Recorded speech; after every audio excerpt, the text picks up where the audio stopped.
Señores, esto es Democracia Infectada y desde el Perú tenemos a Luis Herrera. Luis, bienvenido a este podcast, tu podcast alcohólico, pero responsable. ¿Qué Salud. tal? Hola, Reniero. Saludo a ti y a todos los oyentes. Acá, pues, buscando la vacuna, pues, para solucionar los problemas que tenemos, ¿no? No ¿Qué solamente vacuna en tienes Perú, sino tú? en el mundo. ¿Mm? ¿Qué vacuna tienes tú? Bueno, formalmente tengo la Pfizer. La Pfizer, ¿no? Pero para la democracia, ¿qué tiene? ¿Qué estás Bueno, yo tomando? creo que la vacuna para la democracia y para en general para Latinoamérica es la eficiencia y la honradez. No hay otra cosa. Y eso es fácil de conseguir. No es lo más difícil de conseguir, porque lo más fácil de conseguir es profesionales que hagan proyectos, pero que los hagan bien y los hagan de manera transparente, es lo más difícil. Por eso es que nosotros en Democracia Infectada tenemos nuestra propia vacuna. Yo me estoy bebiendo un mamajuana, ¿vale? ¿Dónde está? Pásame acá. Ah, aquí me salgo del cuadro, pero mira, yo me estoy bebiendo un licor típico de República Dominicana. ¿Qué estás bebiendo tú, Luis? Bueno, como buen peruano y siempre le invito a todos, cuando vengan a Perú, tomen pisco peruano. El pisco es peruano. Cualquier otra cosa que encuentren que se llame pisco, que no sea peruano, es pura imitación. Aquí yo tengo mi pisco, pero no va para esta Ah, muy bien, muy conversación, para el bien. próximo podcast será. Señores, Luis Herrera, ¿cómo empezaste en este mundo de la ciencia, digamos, de lo que es las políticas públicas y gestión pública? Bueno, yo comencé en el mundo de los proyectos en gestión pública, como dicen, aprendí haciendo, comencé haciendo. ¿Y por qué? Porque yo soy abogado de profesión, ¿no? Y como abogado me dediqué a la parte pues, típica de todos los abogados, a defender primero a los amigos, que son los que nos pueden pagar cuando somos abogados que recién comenzamos, y luego Y por ello, obviamente salud. Que por la vivan los salud por los amigos, amigos. Salud, salud. ¿vale? Y Pero Luis brinda, yo no sé si lo has notado. Luis dice salud y no bebe, pero para que tenga ahí pendiente, producción. no, está muy bien. Entonces, cuando uno está, creo que cualquier profesión comienza a trabajar sus diversos temas, lo comienza a trabajar pues con pasión, ¿no?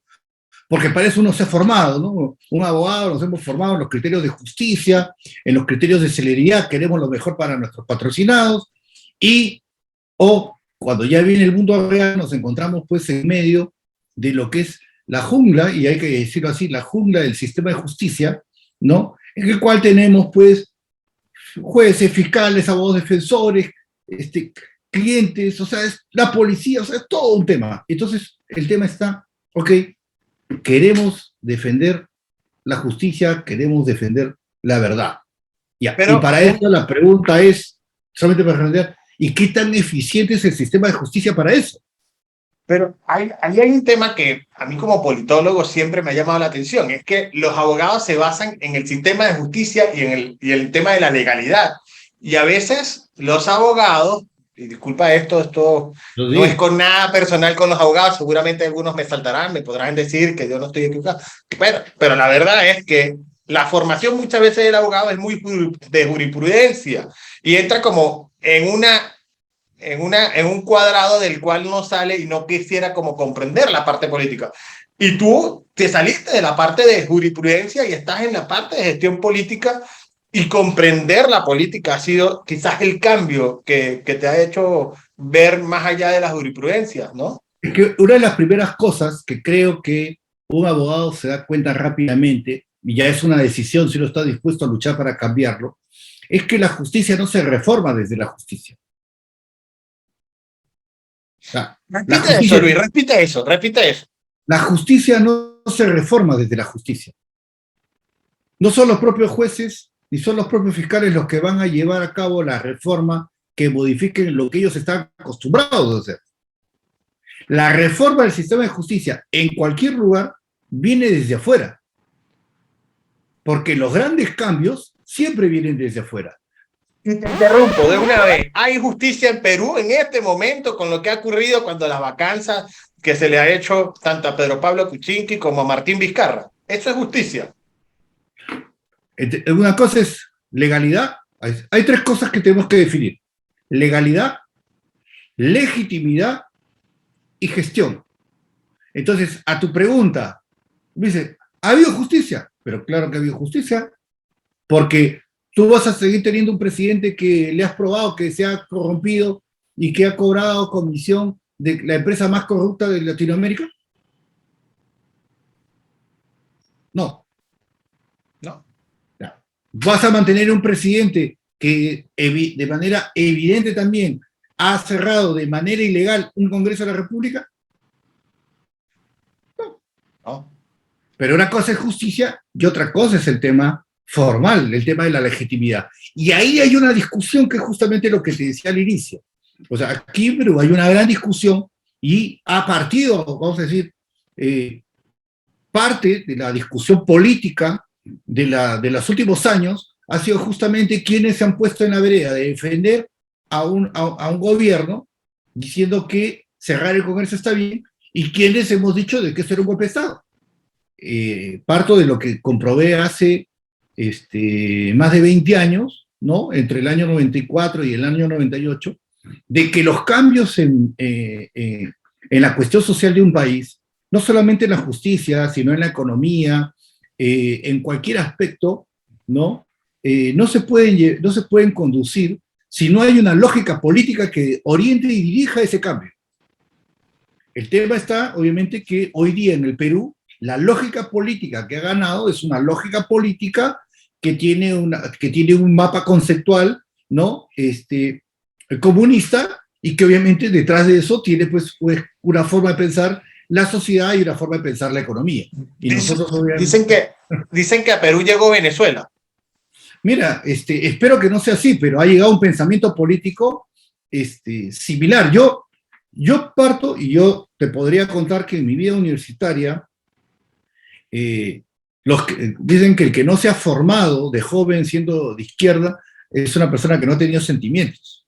Eso es lo que dice Churchill, ¿no? Creo que fue Churchill el que lo dijo. Pero, es decir, obviamente... Háblame de verdad, háblame de verdad. Tú, Luis, dos cosas. Tú eras el Sendero Luminoso, pues estás queriendo decir que tú en la universidad eras el Sendero Luminoso. No. Mira, te cuento una cosa. Cuando yo... Pero me acabas de decir que los jóvenes, cuando son jóvenes, piensan de izquierda y Sendero Luminoso estaban en esa izquierda. No. O sea, aclaremos aquí. Mira, yo puedo decirle a tus oyentes, yo vengo de colegio militar. Vengo de colegio militar. Soy abogado. ¿No? Pero ese colegio militar no era como tipo Chávez, ¿no? No te metiste en el colegio militar para llegar después del gobierno. No, mi querido Reynero, y ahí sí, mira, que te puedo hacer llegar la botella volando de acá por el sur. ¿Ya? Porque mi colegio militar es lo más grande que existe en el Perú. Y si existe en el Perú algo que refleja, ¿no? Algo que refleja la posibilidad de unir una sociedad y de hacerla igual para todos, es el colegio militar. En el colegio militar Lucio Prado del Perú hay gente de todas las regiones del país, de todas las condiciones económicas, de todas las razas y de todos los credos. Pero la hermandad que nosotros tenemos después de 3 años, y por eso tú me ves aquí orgulloso llevando siempre su insignia, es para toda la vida. Pero ¿por qué eso que logramos en una instalación como el Colegio Militar Leoncio Prado, no lo podemos lograr en las sociedades en general? ¿Por qué? Pregunto. Justamente por eso, me acabas de decir eso y yo pregunto, ¿es posible una gobernabilidad con un Pedro Castillo y con Ed Guerrillero en el ministerio? Justamente por eso te lo planteaba, porque tú decías una cosa, oye, ¿tú has sido sendero?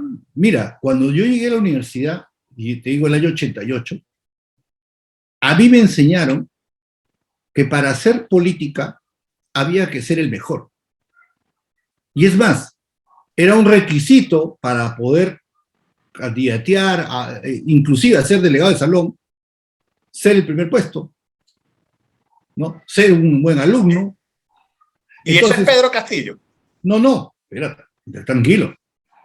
Entonces, comenzamos a llevar los procesos de formación, o sea, el que no ha leído pues el manifiesto, no ha leído el Capital, el que no ha leído el Anti-Duty, o sea, ¿de qué puede discutir? Pero leyendo justamente ese tema, o sea, ya vi, yo tuve como profesor a un ex senador de la República ya fallecido, Enrique Bernales, constitucionalista, una de las personas más lúcidas que he conocido en mi vida, y que nos decía una cosa muy puntual a nosotros jóvenes: el socialismo no es pobreza, decía. El socialismo es una manera de pensar el país con la finalidad de poder lograr que todos se beneficien en el escenario de que cada uno ponga de su parte en el esfuerzo que cada uno pueda dar, en base a conceptos de mercado como los que vivimos normalmente. Más bien, mi generación es la generación que se enfrentó en el debate duro y abierto contra Sendero. Ok, eso es importante. O sea, A ver, ya, en el 88 estamos hablando, en el 88 estamos hablando de Alan García de presidente, ¿correcto? sí, correcto, correcto. De APRA, de la Correcto. Y mira, socialdemocracia. Pero hoy Pedro el- Castillo está levantando unas cosas ahí, pero ¿sabes que quiero interrumpirte? Porque hablamos de Alan García del 88 y hay una anécdota de una diputada venezolana, dirigente del Internacional Socialista, que sí quedó impresionada porque fue a discoteca, ella estaba en aquella época en la juventud, y fue a ya. discotequear a esa en el 89 y en el 90, y cuando va a entrar, estaba saliendo Alan García con un trago en mano diciendo, a mi compañera, y tomando ahí. Oh, eso está bien para un presidente, Luis.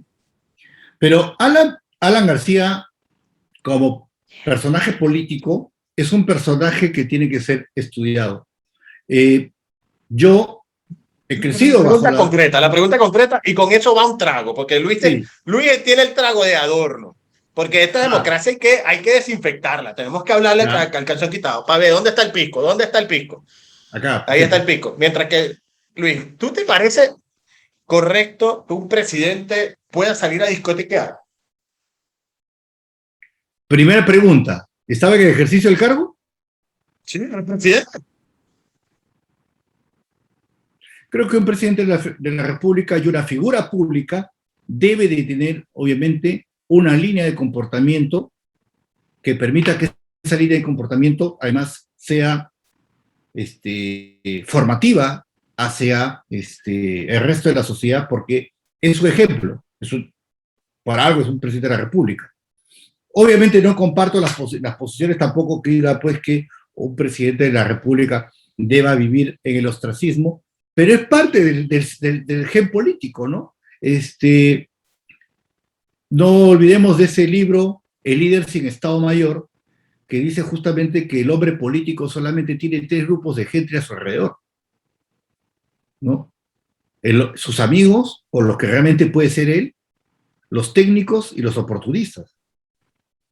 Entonces, Alan García, estoy seguro que, y bueno, y aquí en Lima se cuentan pues muchas historias urbanas con respecto a sus, no olvidemos que Alan García llegó la primera vez que llegó a la presidencia tenía 35 años, ¿no? Entonces, hay Sí, muchas... que fue un presidente bastante popular, pero salió Pero con muy claro, baja popularidad y regresó después, con el tiempo, en el 2006. yo he tenido el gusto de, o sea, de que haya sido mi profesor en el doctorado en políticas públicas.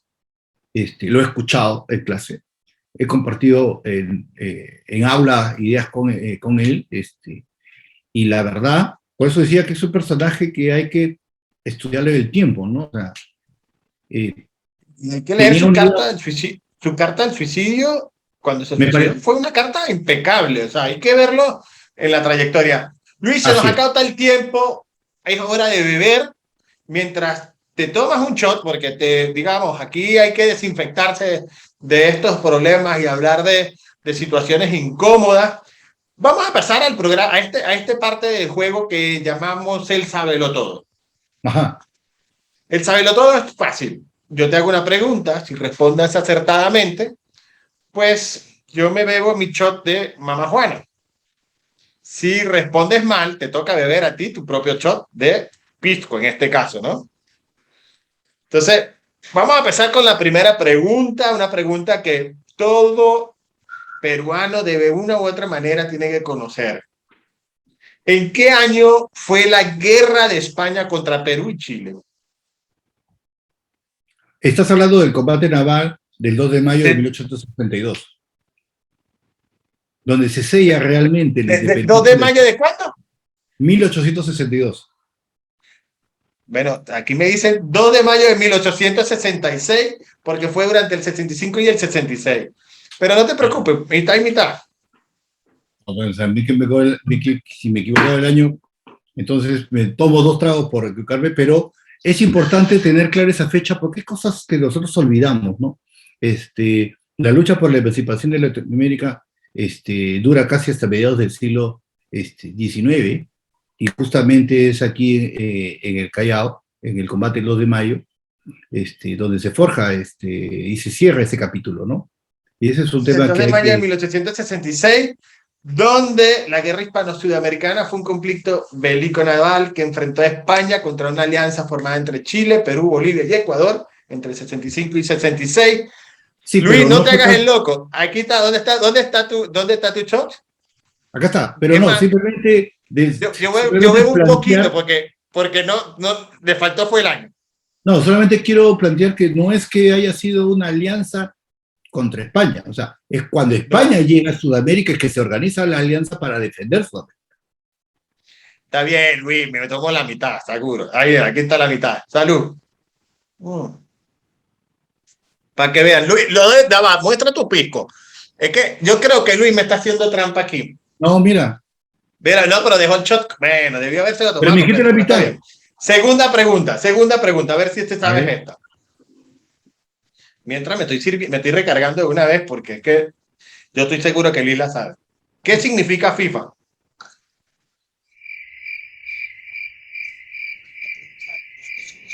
la ¿La FIFA FIFA, qué significa?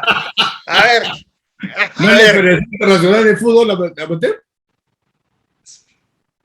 ¿En español? Por un momento me alegré. Me toca desinfectar. Salud, Luis, salud. Este peruano sí sabe de fútbol.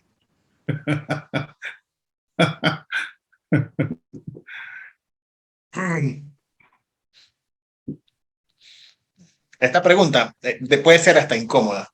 Dime, Día de la Independencia de Bolivia.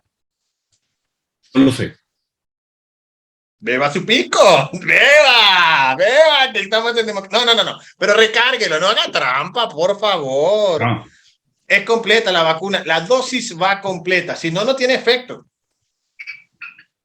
Además, usted se puso la Pfizer, usted sabe que la dosis no se la puede poner a la mitad, tiene que coger completa. A ver, beba. La idea es que aquí todo el mundo salga relajado. Hasta producción tiene que beber. Naibel y Heilin, César, ahí que están viendo ahí en el grupo, para que también beban ustedes, que no saben esa respuesta. Otra pregunta, a ver si esta sí te la sabes. Y esto es importante, porque eso es histórico. Fecha de creación del Virreinato del Perú. fecha de creación del Virreinato del Perú. Claro, si la conquista fue en 1542 o 43. 1542, ajá, exacto. Claro, Pegaste el año. Ajá, claro, porque ¿cómo se llama? fecha. Sí, claro, porque ¿Viste? Pero el la virreinato matemática se creó en funciona los en el años, abogado. sí, La matemática, 1542. ¿ves que los abogados sí saben de matemáticas? ¿Quién dijo que no? Pero es el 20 de noviembre de 1542, nos vamos mitad y mitad. Ah, ok, salud. Salud.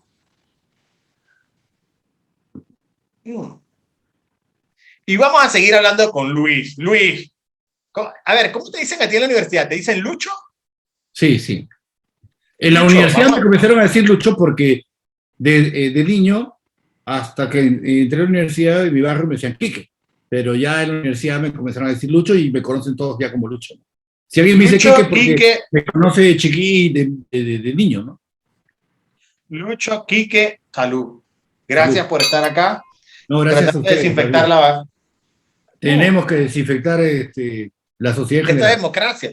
A ver, eh, la gran preocupación que nuestro equipo ha generado este podcast es justamente porque cada vez son menos los jóvenes, cada vez son menos los ciudadanos que creen en el Estado, que creen en la democracia, y quizás ven un modelo en China o en Rusia que pudieran ser los modelos que quisieran copiar para sus países. Y parte de eso ocurre cuando hablamos de políticas públicas que no son efectivas. Y hoy tenemos una ventaja contigo en este programa. Ujú. ¿Qué nos puedes hablar tú? ¿Cuál ha sido tu peor experiencia en aplicar en un proyecto de gestión pública con una institución? A ver. Bueno, yo hablaría no de uno, sino de varios, en el sentido siguiente. Como consultor, en los últimos 15 años he participado en la elaboración de los planes estratégicos y de los planes de acción de las principales entidades públicas en el Perú. Y un mal general es que los planes estratégicos, las políticas de acción que hacen los consultores, cumpliendo las metodologías de manera profunda, la gran mayoría de las veces se quedan en los estantes. Y se quedan en los estantes, ¿por qué? Se quedan en los estantes porque finalmente la cosa pública la manejan los seres humanos, ¿no? Y los seres humanos, ya el funcionario público, Y ¿no? los seres humanos son perfectos. No, no es perfecto. Y justamente ahí viene el tema. El funcionario público tiene ante sí tenemos diversos tipos. Primero, el funcionario público que está de favor en el puesto y que no sabe nada del puesto y por tanto tiene miedo de mover un oficio, un documento, porque no sabe si lo que está haciendo está bien o está mal. Y sus asesores son igual o peor que él. Después está el funcionario que sabe mucho, y como sabe mucho, es rey, ¿no? Es el tuerto en tierra de cielo. Entonces tampoco hace mucho porque ¿para qué voy a hacer mucho si como estoy bien? Estoy ganando lo que tengo que ganar y ¿para qué voy a mover más los papeles? ¿No? Y está pues el funcionario, vamos a decir, que sí quiere hacer, ¿no? Oye, pero vamos a hacer adelante, vamos a implementar esta acción. Y se ve restringido por ya la formalidad de las normas, donde viene el órgano de control y le dice, oye, ¿y usted por qué es tan eficiente? Si la norma dice que lo tiene que hacer en 20 días, ¿por qué lo ha hecho en 5? Ah, seguramente que usted está buscando ganar, pues. Entonces, existe un gran misterio dentro de lo que es la gestión del Estado, y eso se llama carrera pública. Y en el Perú no hay una carrera pública. ¿El misterio es la carrera pública? Es que o sea, el funcionario, la gestión del Estado, independientemente de quién esté en el poder, se tiene que basar en una estructura de administración que sea una estructura de administración meritocrática, donde haya un ingreso formal, una manera de ingresar de manera adecuada, donde haya un proceso de evaluación para que puedas ir ascendiendo y puedas ir ocupando cargos mejores. Pero cuando tú tienes una administración pública es completamente desbordada, donde gran parte de la administración pública responde a nombramientos políticos, a nombramientos más allá de los estrictamente cargos de confianza, entonces pues tenemos ese marasmo de gente que en el fondo, gente que se traba. Y lo más grave, como no tiene sentido de permanencia en la administración pública, busca enriquecerse de la manera más rápida. Entonces ahí tenemos problemas. Y el otro gran problema que tenemos es que también hay que ser honestos, que la administración pública también está estructurada, o sea, desde el Estado nos vienen metodologías para implementar planes, o sea, políticas de Estado, políticas de gobierno y planes de acción, ¿no? Muy, muy interesantes, muy líricos, muy buenos, pero a la hora del aterrizaje, decir, ok, ¿quién no va a estar de acuerdo con una política pública que diga que se tiene que eliminar la extrema pobreza en los próximos 10 años? Todos vamos a estar de acuerdo. De acuerdo. Pero. Luis, eso es incluso como el político que dice, el político a veces tiene una respuesta que es obvio para, digamos, su ejercicio comunicacional. Claro. Así como las mises. A las mises le pregunta, ¿qué quieres tú qué deseas tú para el mundo? Yo deseo la paz mundial. El hombre se complementa al hombre, mujer con mujer, hombre con hombre y también mujer a hombre del mismo modo en el sentido contrario.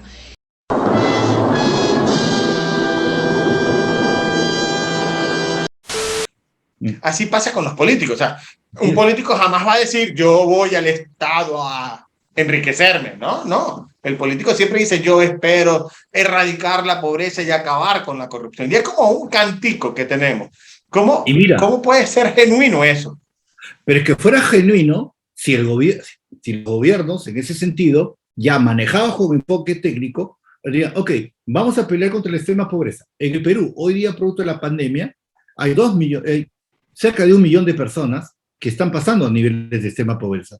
Entonces, con lo cual ya estaríamos hablando de cerca de 2 millones y un poco más de personas, de peruanos que están en la extrema pobreza. Si eso es así, y el objetivo del gobierno es sacarlo de la extrema pobreza, entonces tenemos que plantear como objetivo concreto, medible, objetivo y claro, que el PBI per cápita se tiene que crecer en los próximos 8 años. Y para eso tenemos que cambiar reglas de mercado, tenemos que abrir mercado, tenemos que generar inversión, tenemos que generar puestos de trabajo, y esa es una forma de actuar de la administración pública que viene desde la agenda política. Porque yo siempre he pensado que los economistas del siglo XIX y antes, que desarrollan los conceptos de la economía liberal, cuando Del año 1800, estamos hablando. Claro. Cuando desarrollaron la economía liberal, una variable en la que no pensaron fue en la corrupción. ¿No? Entonces, las reglas de la economía... Yo dije los años 1800, y disculpen quizás el soundtrack, pero se me fue en los años 1600. la canción. Porque la verdad ocurre, es que hay una variable que son imponderables para el ejercicio intelectual de los años, de los siglos XVIII y XIX. O sea, el pensamiento es el tema de la corrupción. El pensamiento económico, ¿no? De la economía liberal, en el sentido de que no olvidemos que Smith, más que economista, también era un filósofo, y él conceptualiza los temas de la economía liberal, partiendo de que el ejemplo del panadero que él ponía era que el panadero actuaba en función a un esquema positivo para él, y que al ser un esquema positivo para él, era bueno para el resto de la sociedad. O sea, él piensa ese tema, esa argumentación desde el punto de vista positivo.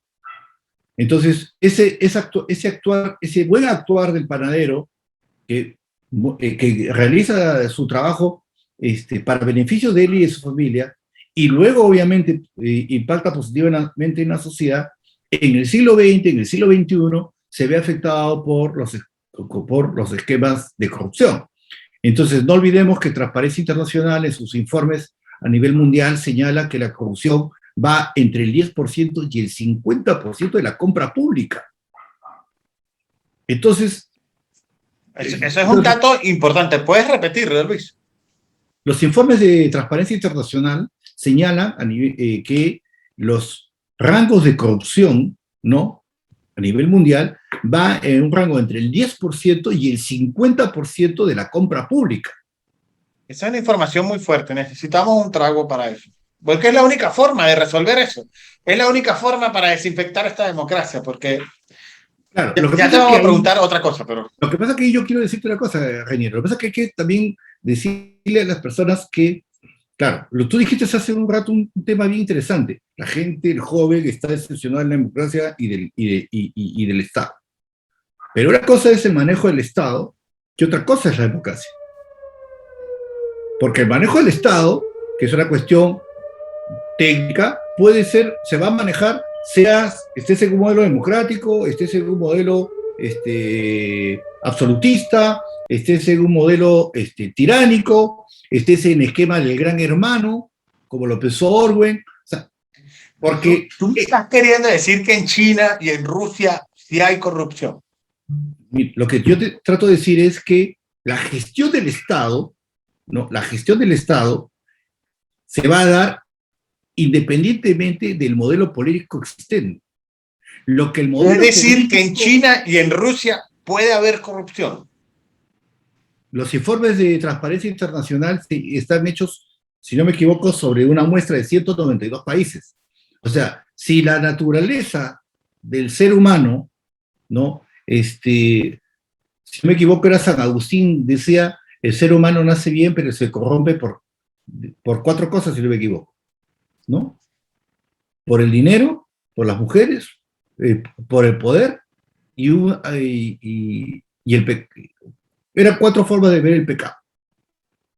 Además me acabas de tocar uno de los filósofos que más me gusta en lo personal, porque, digamos, por cierto, salud, Luis, por favor, Claro. Luis, no te veo bebiendo y esto hay que desinfectarse, hay que relajarse. Cada vez que hablamos de democracia y hablamos de esto de diferenciar Estado de democracia, esto es muy importante. Claro. En todos los países hay un Estado, pero su sistema político puede variar. En Occidente, nosotros estamos en democracia. Y hay información que nunca tenemos de lo que ocurre en China realmente. Es decir, esta Ujú. pandemia del COVID, si el doctor Li Wenliang lo hubiesen dejado hablar como libremente lo hizo y no le hicieran retractarse, quizás hoy estuviera vivo porque se tomaran las, digamos, las previsiones necesarias. Pero hoy fallece porque lo hicieron retractarse, decir que era una mentira y al final fallece cuando por fin China lo reconoce al mundo. Cuando hablamos Claro, de libertad, que eso es importante, y yo creo que esto es claro. lo más importante, cómo nosotros en libertad podemos nosotros visualizar un mejor camino. Y hablábamos hace un rato de Churchill, que decía que la democracia es el peor sistema, es el mejor de los peores sistemas políticos que nosotros podemos adoptar porque es perfectible de una u otra manera.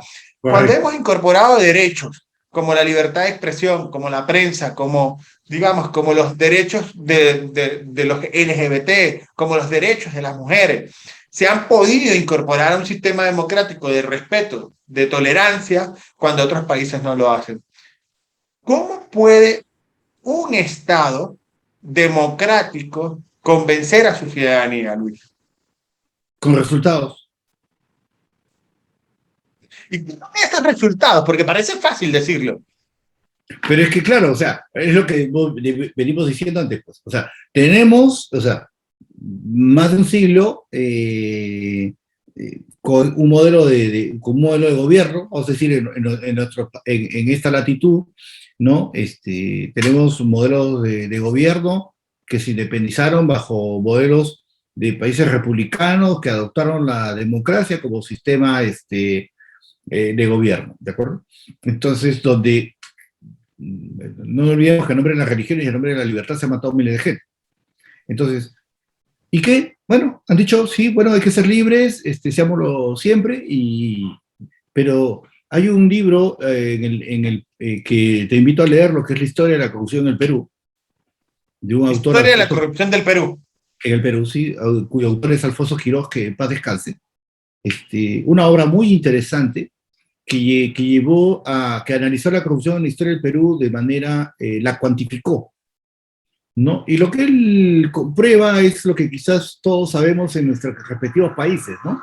La corrupción en el Perú nace desde que tenemos uso o identificación de los conceptos de historia. ¿Cómo es O eso? sea, hubo corrupción en la colonia, hubo corrupción en el periodo de la independencia, ha habido corrupción durante el siglo XIX, ha habido corrupción en el siglo XX, o sea, tenemos nuestra historia es transversal a nivel de corrupción. Pero Entonces, si lo visualiza, por ejemplo, el caso de República Dominicana, ¿Mm? la corrupción principal empezaba por el puerto. O sea, no quería declarar lo que había porque si no tenía que pagar mucho más de lo que tenía que hacer. Y Claro. entonces, en ese sentido, había que generar esa coima o ese dinero que había que generar entre el puerto. O sea, la corrupción viene, digamos, en las venas, en la sangre. Ya, si eso es así, entonces en estos momentos donde la pandemia a nivel mundial ha exacerbado, vamos a decir, las dificultades, ha desnudado la debilidad de los sistemas de gestión a nivel sanitario, ¿no? No solamente en Perú, sino en diversos países. Obviamente, la reacción natural de quien no tiene acceso común o cotidiano a estos servicios o a la posibilidad de poder generar cambios, obviamente es de una reacción pues contra el sistema. Y ahí donde viene la similitud y dice, democracia y Estado son lo mismo y son sinónimo de corrupción y son sinónimo de fracaso en la gestión. Entonces la conclusión es que la democracia está infectada de esa corrupción. Y Salud cuando tú tienes, por, ¿no? salud, por eso hay que sacarlo. Y cuando tú tienes, pues en el caso peruano, tienes los últimos presidentes acusados de temas de corrupción, entonces pues la cosa es evidente. Y cuando el debate político, y ahí es bien interesante, y ahí para entrar al tema político, en el Perú de los últimos 20 años se ha construido una narrativa que ha polarizado el país en dos bloques, en los fujimoristas y en los antifujimoristas. Es ¿No? un buen debate. Oye, me vas a hacer desviar, me estás haciendo un picante allí, pero no me quiero concentrar en el Perú, me quiero concentrar, porque es que ese último debate que los fujimoristas, yo creo que mucha gente apoyó a Keiko sin necesidad de ser fujimorista, pero con Pero el temor y obviamente, el miedo de representar a un Pedro Castillo, pero ya vamos a apartarnos de eso, vamos a dejarlo a un lado. pero a la inversa, yo conozco doctores,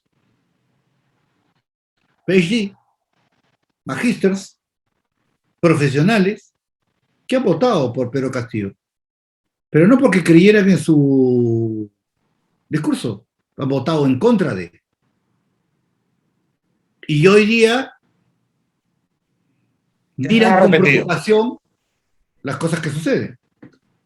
Vamos a parar un tema ahí, Adelante. porque antes de esa dinámica, Luis, Lucho, Quique, como digamos, como te conoce todo el mundo, ¿qué le diría Lucho a ese funcionario que fue electo?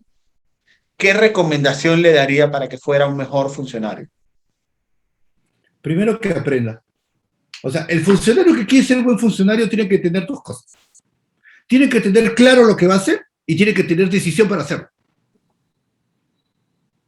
Porque Vamos. en gestión Ajá. pública, mira, Reiniero, en un gobierno de 5 años, si tú no haces las cosas que tienes que hacer en el primer año, ya no las vas a hacer. Y para eso se supone que nosotros, desde el discurso político, que ayudamos a construir un discurso político, los candidatos que llegan a presidente transforman el discurso político en agenda de gobierno. Porque cuando obtienes el triunfo electoral, el discurso político se transforma en agenda de gobierno. Entonces, si tú has hecho una serie de propuestas y la gente ha votado por ti, porque se supone, en los casos normales, no como en el caso peruano, sino en los casos normales, que la gente está de acuerdo con esa agenda de actividades, con esa propuesta política, pues cuando llegas tienes que tener capacidad de poder implementarla. Si no la implementas en el primer año para poder obtener resultados en el segundo y tercer año, entonces ¿cuándo la vas a implementar? ¿Cuando ya estés de salida? No, pues así no es. Por eso es que justamente la administración pública vive paralizada, vive en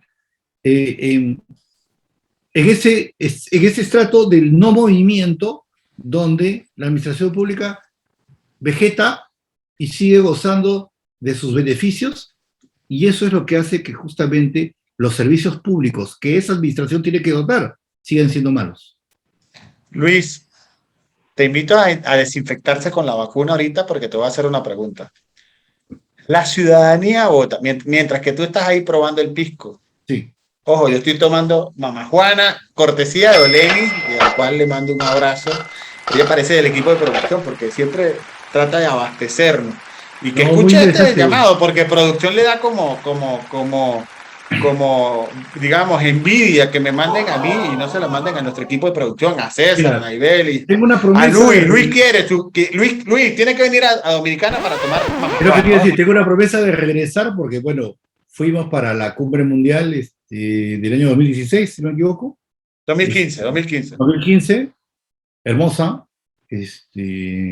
Y yo también traje a Perú una botella de ese insigne licor y tengo que ir hay que ir a recargar en este caso Además, hay que ir a recargar vacunas con... hay que recargar vacuna y Hay además que venías con tu recargar. equipo en ese momento. Luis, no te veo tomando el pisco para hacerte esta pregunta. ¿Vota la ciudadanía? Y esto es importante. ¿Vota la ciudadanía por propuestas de gobierno o por lo No, que lo emociona? la gente, la ciudadanía en todos lugares vota principalmente por emoción.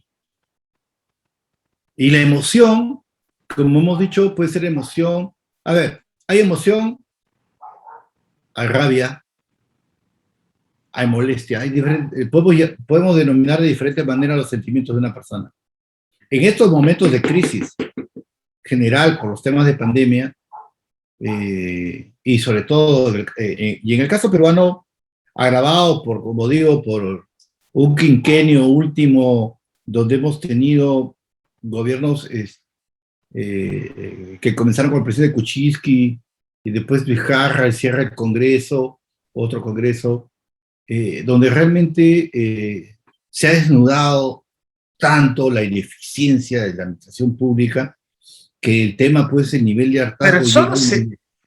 Óyeme, es que ahí yo entro en un debate profundo. ¿Será solo del debate del presidente o también los legisladores se aislaron de la función pública? General, porque ¿cómo se llama? Y ahí, yo por ejemplo hace poco publicaba un artículo donde señalaba de que, y lo sostengo, yo creo que si pensamos en el futuro y en la necesidad de unificar las fuerzas democráticas, no digamos democráticas, las fuerzas que no están de acuerdo con un modelo económico plebiscitario, un factor que tiene que pasar es que el fujimorismo se tiene que jubilar en el país, en el Perú. Bueno, pero está como complicado. Eso de jubilarse está como complicado. Y yo voy a decirte lo siguiente. Es hora de definir con quién sigues, a quién compartes y a quién bloqueas en el siguiente dinámica que vamos a hacer. A ver, adelante. ¿Tienes preparado tu shot? Ya, bueno. Ok, ahí va. ¿A quién sigues, con quién compartes y a quién bloqueas entre Alberto Fujimori, Alan García y Pedro Pablo Kuczynski? Alan. ¿Alan qué? ¿Alan qué? No, me dijiste Alan, Fujimori y Kuczynski. Y Kuczynski, sí. ¿A quién bloqueo? ¿A quién sigues y con quién compartes? Entendiendo que sigues a alguien que, bueno, hay algo interesante. Compartes porque hay algo bueno y bloqueas porque definitivamente no hay nada que buscar allí. Está pensándolo como mucho. ¿Seguiría Fujimori? ¿Seguiría Fujimori? Sí, y me acaba de decir que lo deberían jubilar. No, son cosas diferentes lo que he dicho. Okay. Yo me veo un trago, yo he sido fuerte. No, pero ¿seguiría Fujimori del primer gobierno? O sea, ¿seguiría al Fujimori de acción? Al chino. Compartiría con Alan.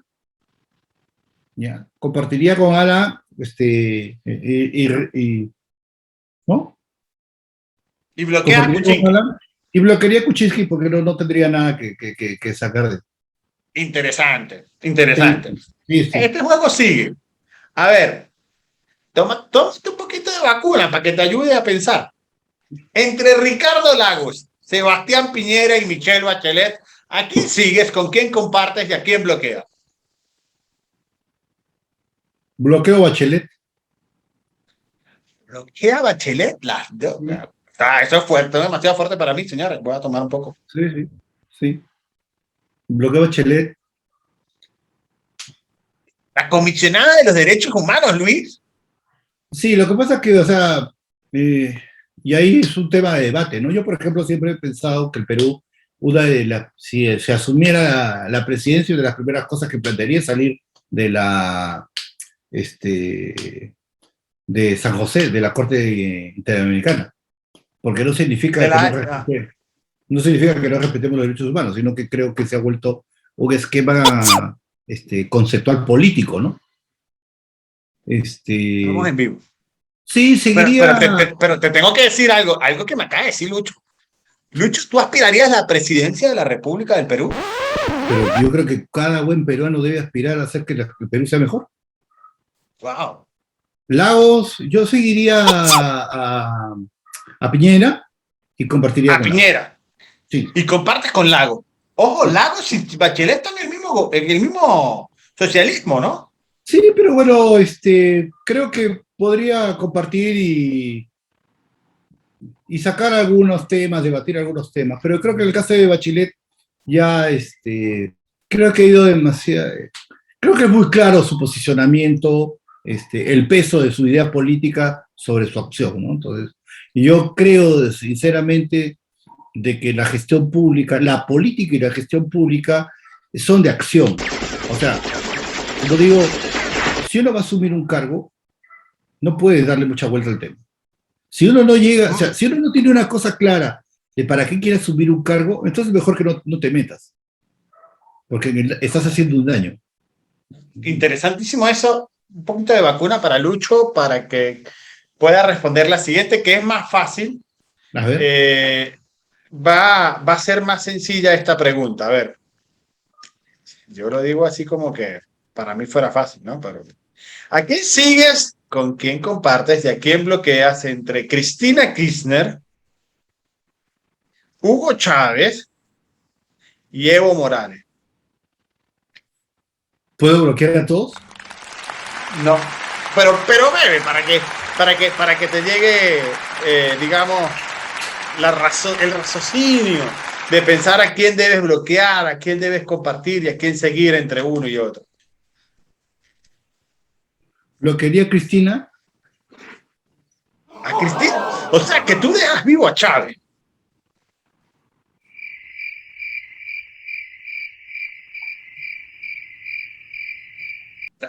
Pero es que me impresiona. Seguiría... Esto es demasiado fuerte para mí. O sea, tú eres chavista. No, lo que pasa es que... Bloquea a Chávez, me impresiona. No, pero espera. O sea, lo que pasa es que tú me estás preguntando a nivel de... El juego es perverso. Me estás preguntando a nivel del personaje político. Y los personajes políticos, cada uno representa algo, tiene una característica, ¿no? En el caso de Chávez, y lo hemos estudiado en diversos eventos en los cuales tú también has estado presente, en ninguno de los tres, pues eso decía primero, bloquear a los tres, de ninguno de los tres podemos compartir, o yo no comparto, su pensamiento político y menos su pensamiento político-económico. De ninguno, ¿no? Porque al final son lo mismo. Sin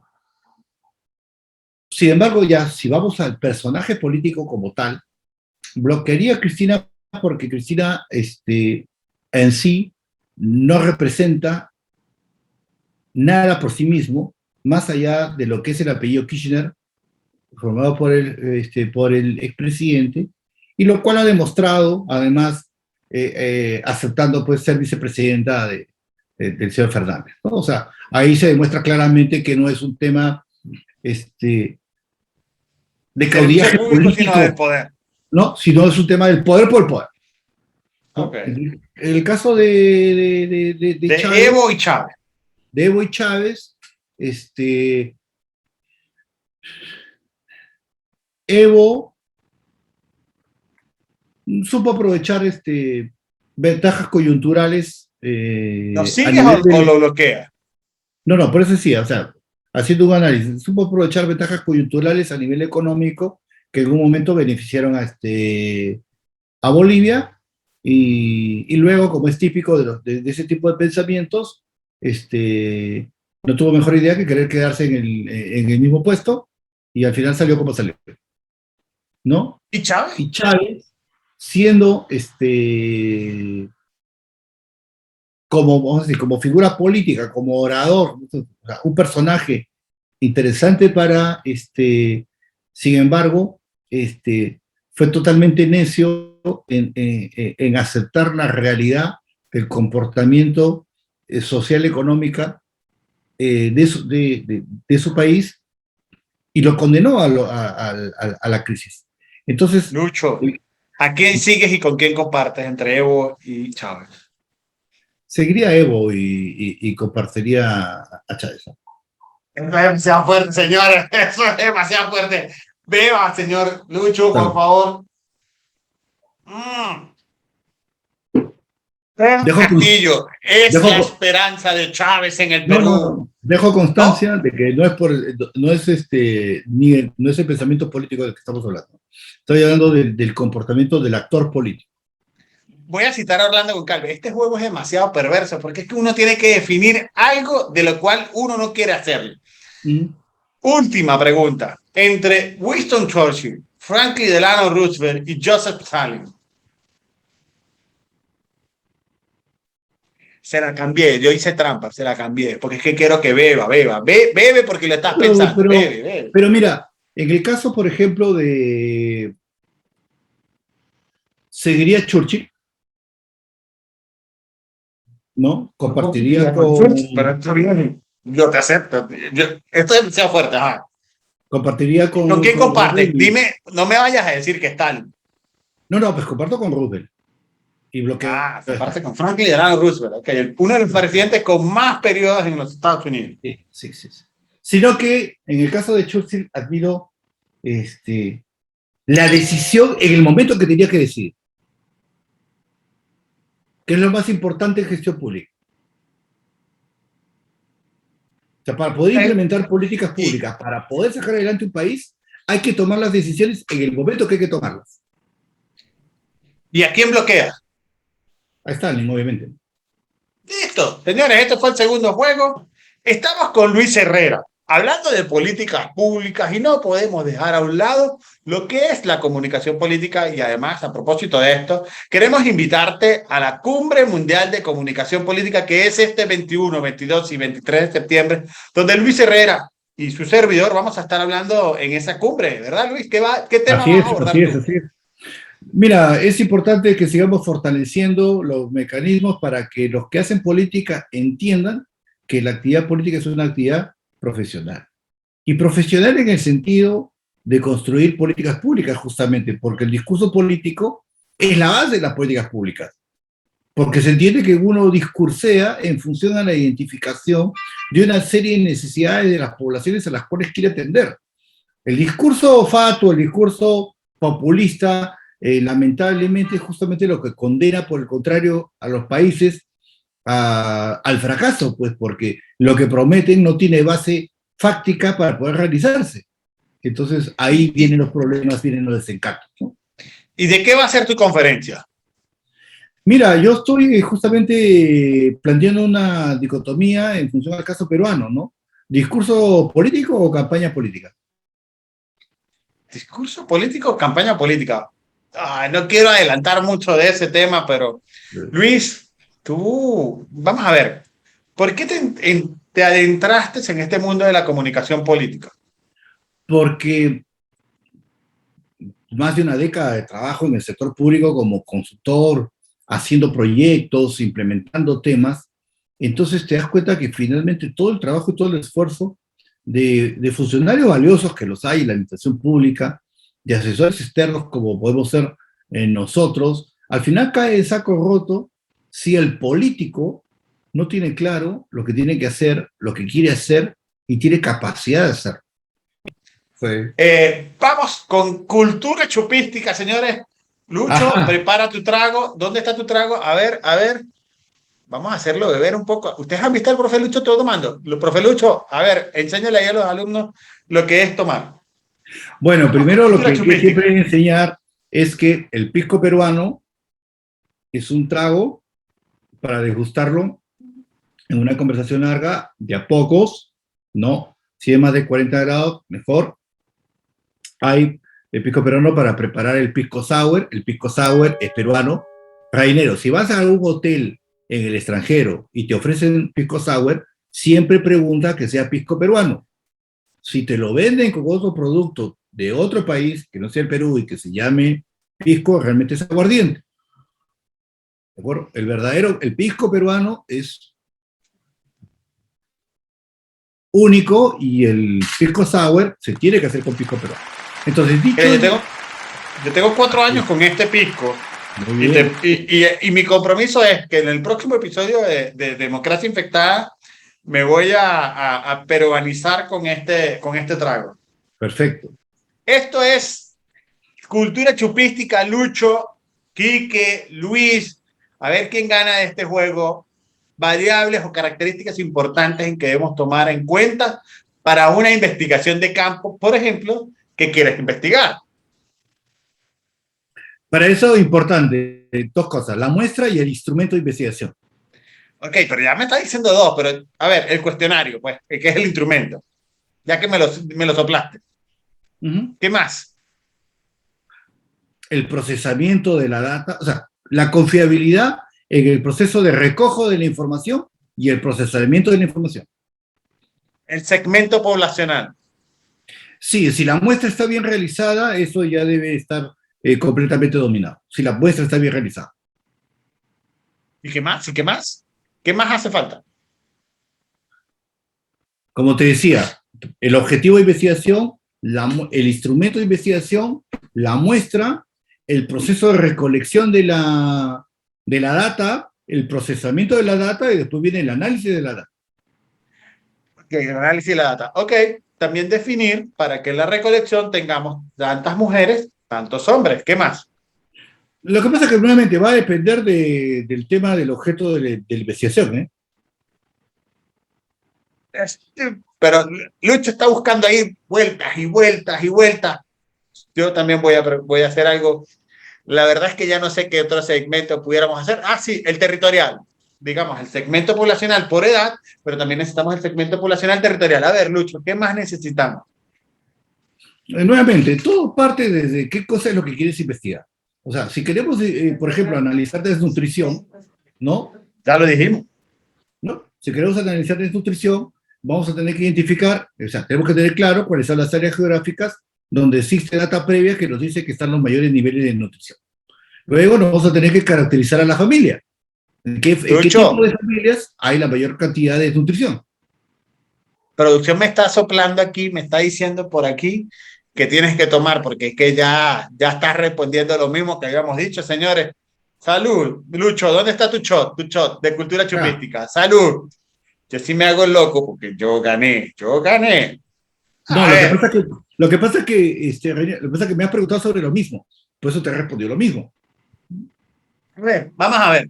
A ver. Cultura chupística de series de televisión que recomendamos a nuestros seguidores para que entiendan de comunicación política. Por ejemplo, El sobreviviente designado. Ah, no lo he visto, me la han comentado. ¿Y qué otra recomienda? No, bueno, yo he visto pues House of Cards, he visto... Ya dijiste una, ya te salvaste, sí. No te preocupes. A ver, yo digo una tercera. Pueden ver la película de Sandra Bullock, Mi marca es la crisis. It's Outbound Skies. A ver, ¿cuál otra?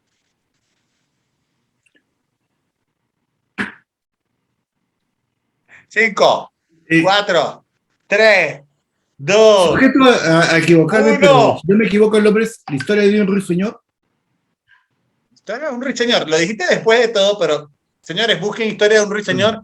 Lucho bebe, yo bebo, porque esta ha sido una gran conversación. Esto ha sido Democracia Infectada. Lucho, un último mensaje. ¿Qué le recomiendas a los políticos? Salud. Que tengan programas claros y que tengan la capacidad y la decisión de implementarlos.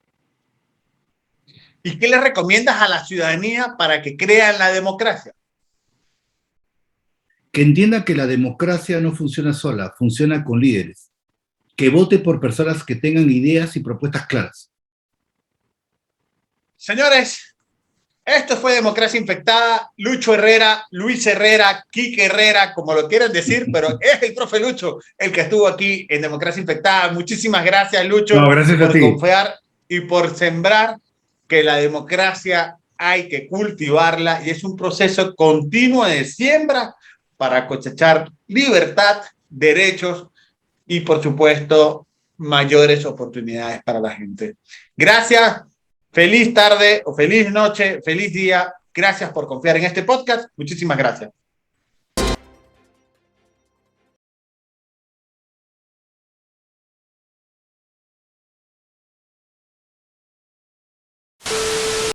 Y vamos a terminar la tercera con esto. Digamos, otra vez, por favor. Digamos, otra vez, por favor. Digamos, otra vez, por favor. Estás orando ahí, estás orando. ¿Sí? ¿No? Sí, no, estoy viendo...